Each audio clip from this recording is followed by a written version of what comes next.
Look, I already had another video that's halfway done edited, but some shit happened over the weekend that we need to talk about. Charlotte Flair is one of the most overrated, overbooked, and overpushed wrestlers in WWE history. And on Saturday, she just secured herself yet another WrestleMania spot after being gone from injury for over a year.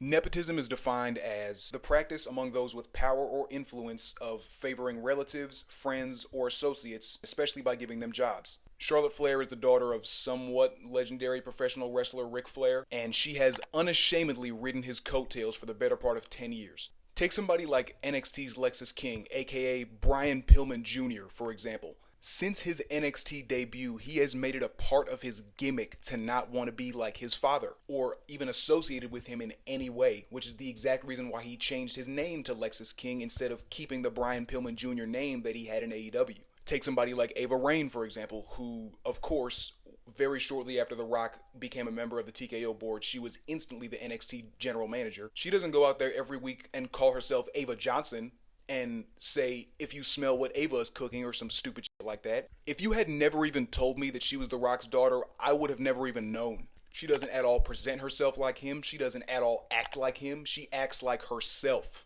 Charlotte, on the other hand, uses her last name as a part of her ring name, which she hasn't always done, and she probably realized that she'll get more success that way, which obviously has been the case. Not only that, but she wears entrance robes that are very similar to her father's. Her theme song is a remix of her father's theme song. She even uses his trademark woo chant, and even uses his figure four leg lock as her finisher. I think the biggest domino that fell that caused pretty much the entire internet wrestling community to turn their backs on Charlotte, very rightfully so, and I'll very much get into that during this video, was back in 2019 when Becky Lynch and Ronda Rousey were going to have a one-on-one match to main event WrestleMania. This would be the first all-women's main event of WrestleMania in WWE history. It was huge, between their two biggest stars at the time, Becky Lynch and Ronda Rousey. Vince decided that that wasn't enough, I guess, and randomly shoved Charlotte into that match and made it a triple threat match. And up until just last year, with the whole We Want Cody situation, that was their most disliked video across their entire social media. On top of that, man, she is nothing special in the ring whatsoever. Maybe back in 2016 through like 2019-ish, but nowadays, especially the women's main event scene has evolved leagues past her boring and just mind-numbingly repetitive in-ring style. Not to mention, she has one of the worst finishers in WWE right now. I'm not sure in what universe a kneeling front flip facebuster RKO combination, whatever you even want to call that, is supposed to finish a match, let alone win her a title, which it has done both. For starters, Charlotte Flair is a 14-time world champion, which is already ridiculous enough, but the funny thing is, a majority of those title reigns were about a month or two long during this period in 2016, where her and Sasha Banks were just back and forth trading the title. I'm sure just to add more title reigns to Charlotte Flair's record. Charlotte has beaten Rhea Ripley, one of WWE's biggest stars right now, for her championship twice.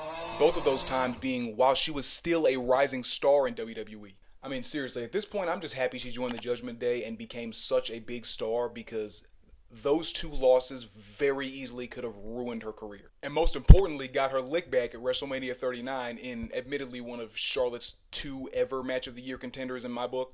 And dear Lord, Charlotte's first victory over Rhea Ripley at WrestleMania 36 is honestly one of just the worst and most character damaging matches I think I've ever seen. Back in 2020, Charlotte won the Women's Royal Rumble, which shocked nobody.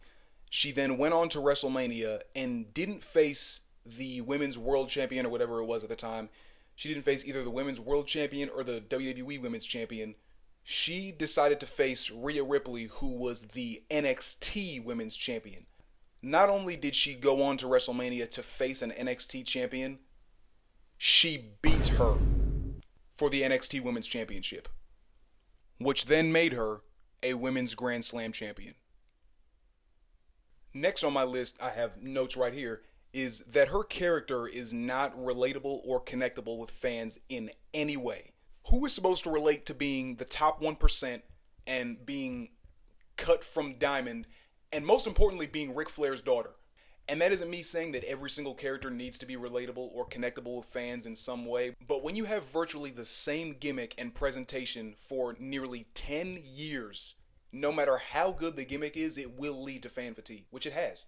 Her promos feel forced, they feel lifeless, and they lack any sort of natural charisma that usually draws somebody to a certain superstar. She's had pretty much the exact same gimmick for her entire career with, the only change that I can even think of was back in 2018 when they had her and Becky feud and they tried to make Charlotte the babyface and Becky the heel, which completely backfired. And it arguably made Becky Lynch WWE's hottest star in 2019 because the fans hated Charlotte just that much. Some examples of a great, relatable, connectable character that I can think of off the top of my head is Damian Priest, who actually early last year was one of the most detestable heels after he cashed in on Drew McIntyre and took his world championship. And all they had to do was create some friction between him and the Judgment Day and have him prove to the world that he was not just a transitional champion, that he wasn't a paper champion, and that he could actually hold the weight of representing this company. And then on top of that, they really dove into his past and his journey to WWE. He worked his ass off for years. He got it out the mud.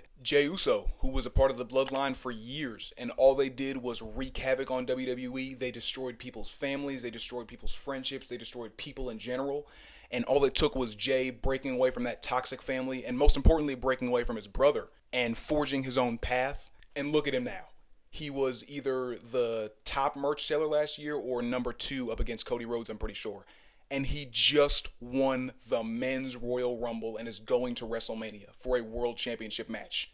Yeet. And speaking of which, Cody Rhodes, that guy back there, is another perfect example of somebody who is just relatable and connectable with fans because he left the company on horrible terms, completely reinvented himself into a top echelon main event talent. And on top of that, he started WWE's biggest competition since WCW 20 years ago. And he somehow made his way back to WWE one way or another, and look at him now. Charlotte is none of those things. She is an overrated joke of a professional wrestler with no vulnerability or depth to her character whatsoever. Which leads me to what happened on Saturday.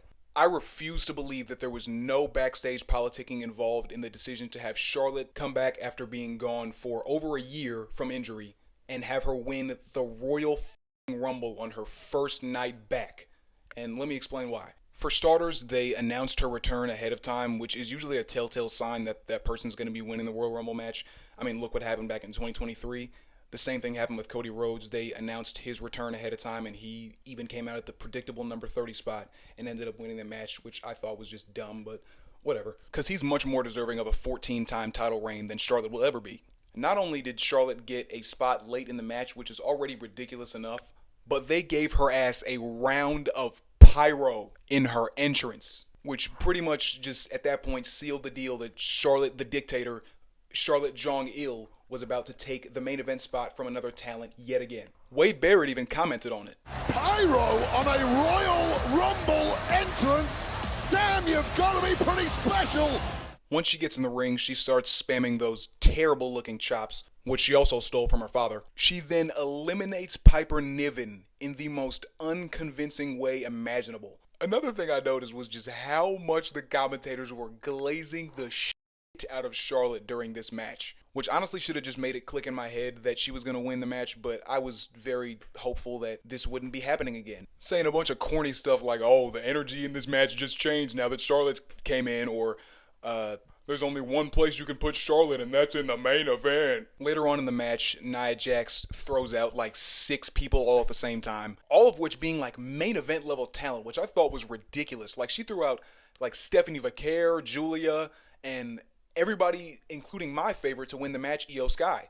After this, Nia Jax is eliminated, and the final 2 of the Women's Royal Rumble are Charlotte and Roxanne Perez. Charlotte won the match. And on top of all that is now the first ever 2-time Women's Royal Rumble winner. What are we doing? I thought we were long past the days of Charlotte Jong-il being able to just waltz back into the title picture and just get what she wants without having to work for it in any way.